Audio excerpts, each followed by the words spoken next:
welcome to your second day. Your second day on this blocky earth.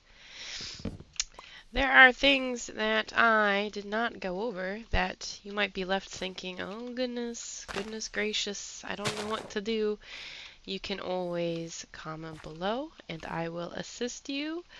Google it, Google's a great source, or you can just keep watching through this series and I will help you out. You will be a pro at the end, guaranteed, certified, diploma in hand. Okay, so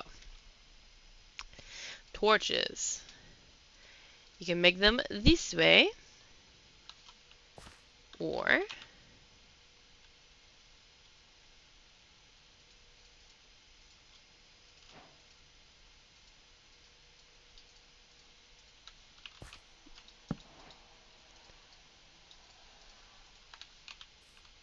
bunk. Fuel source, logs. This is a great way to make them.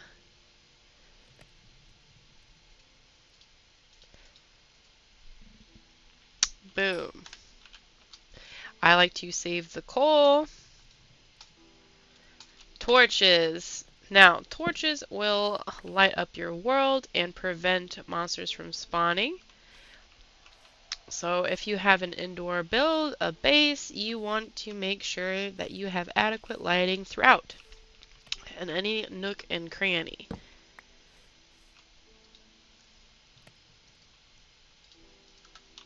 At this point, since it is day 2 and you have been out and about collecting wood and stone, what you are probably going to need is a chest. And now a chest is going to help you store your items. Like so. Or if you want the aesthetics, what you can do, open that recipe book. I don't know if you saw me do that, but right here, pow. Barrel, also good for storage. Chests cannot open with an item on top. Barrels absolutely can. So keep that in mind. Barrels are also technically what we call a job block. And so what that means is that if you have a village that you are building, they will assign themselves as a fisherman using that block. What we are going to do is scout now for a place to build our base. You are likely going to need a base. Even if you don't like building, you don't feel confident in building, and you need a place to store your stuff that is safe. If you enjoy building but you're just not quite sure how to do it, I do recommend following along with tutorials. You will eventually get the hang of the common styles and you will be able to craft your own builds. I like to be close to the water when making a base, and that is because I like to use boats. Now, boating is a very important early thing, so we'll go ahead and demonstrate that. Boating is important for a few things. One, traveling over water. You can also transport yourself and mobs in it. You can transport yourself off a cliff. Woo! And you won't get hurt, no matter how high you fall. You can also, if there's nothing in the back, no chest, you can put an animal back there, you can put a villager back there, even bad guys can take a ride. Anything taking a ride in your boat that is not you will not despawn. So, when we are deciding a location, I guess I should give you the shakedown on the biomes so that you can decide. Not to overwhelm you, but in Java there are 64 different biomes. And in Bedrock, you are going to have a wonderful variety of 86. And there are different types of biomes depending what world you are in. When you spawn in, you are in what is known as the overworld.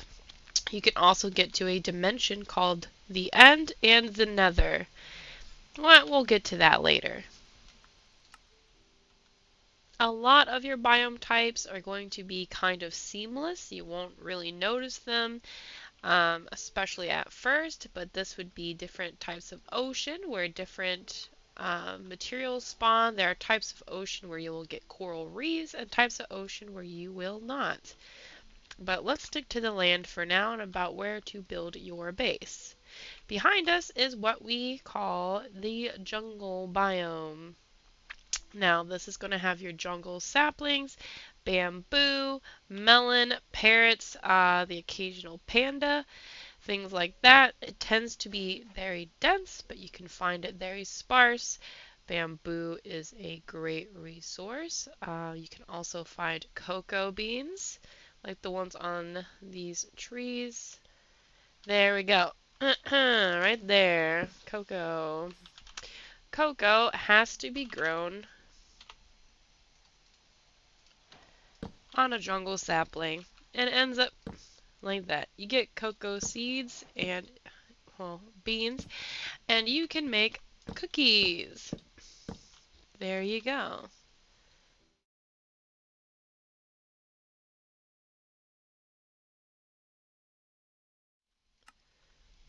Another major biome for you to consider is a forest biome, and that is going to have lots of birch trees and oak trees.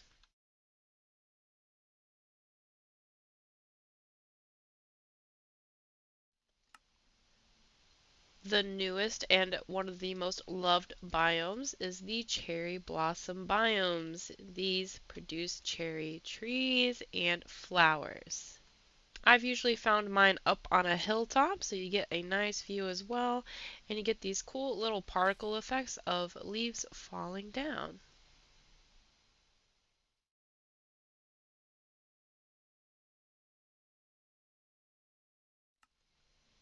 A great place if you want to build and build is a plains biome. It is easy to flatten out and make your own, and also there are not going to be a lot of scary guys spawning and sticking around in the daytime.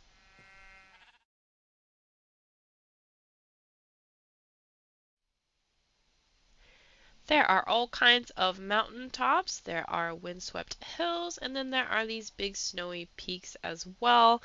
The snowy peaks can be a bit perilous, but you do get snow and gold and emeralds at an additional rate. And these goats can be a fun challenge, and you can build with snow and ice.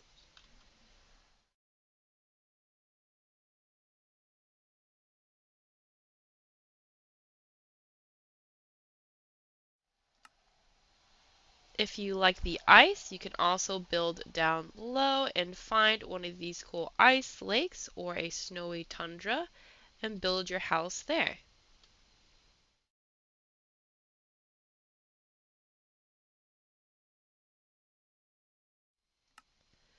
By the by, if you like this world, I will drop the seed in the description below.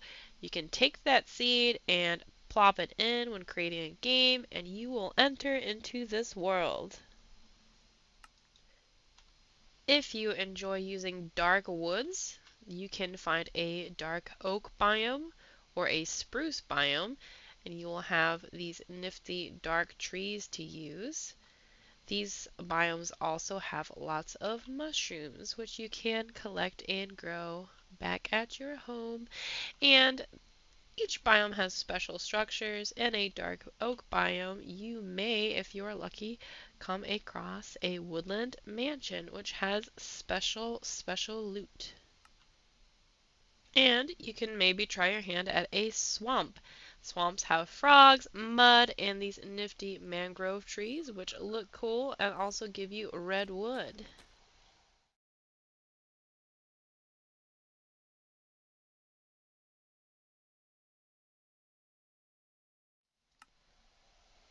You can find desert biomes with desert temples, mushroom biomes, all kinds of different places to build with their unique trees, land structures, mobs, things like that.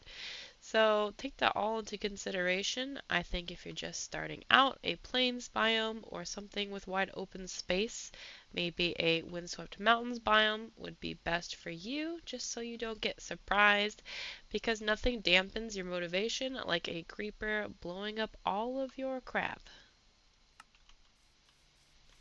For our tutorial, I am partial to cherry blossoms, so that is where we are going to go to begin. Though I really liked that seed for the biome demonstration, I might use my hardcore game on that biome because it looks sick. I like the big mountains and valleys, as dangerous as they can be. It just looks nice. Ooh.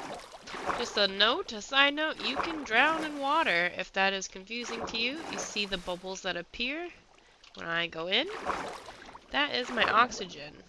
So once the bubbles get down to 0, you will start to take damage. You can eventually get potions and equipment enchanted that you can stay underwater longer. But yeah, be careful about that.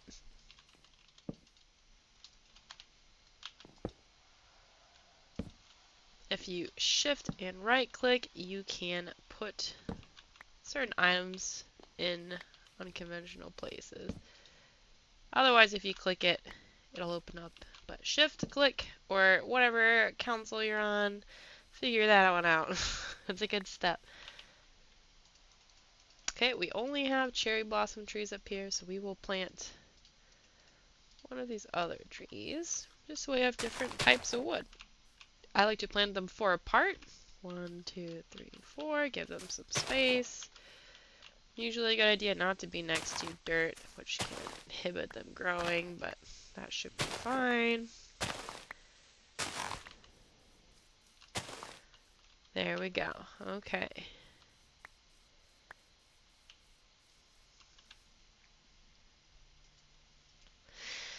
So there's all kinds of ways. You can do it simply. You can get a little fancy with it. You can flatten out your land first. But you're just basically, at the beginning, going to need 4 walls. So I like to make it an odd number of spaces.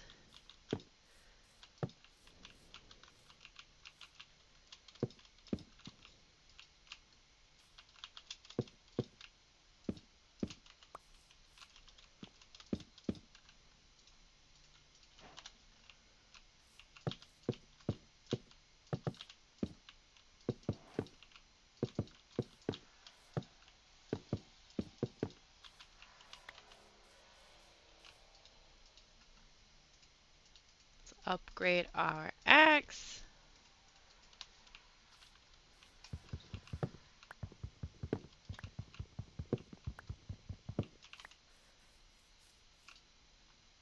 And we'll throw our sand in there.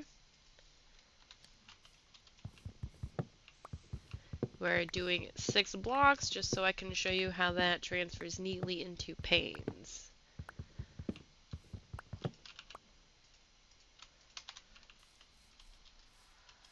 Unless you haven't slept in a while, the roof is not super important just now, as long as it's high enough that most of those buggers can't get in. Spiders could still climb up and give you a hard time, but if you are well lit and you get to bed on time, it shouldn't be a huge problem. A small space requires a small amount of light.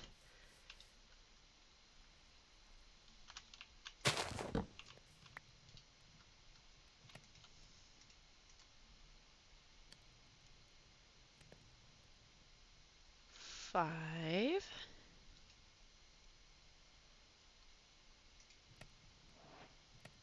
Six.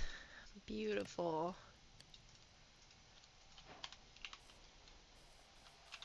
Close that door.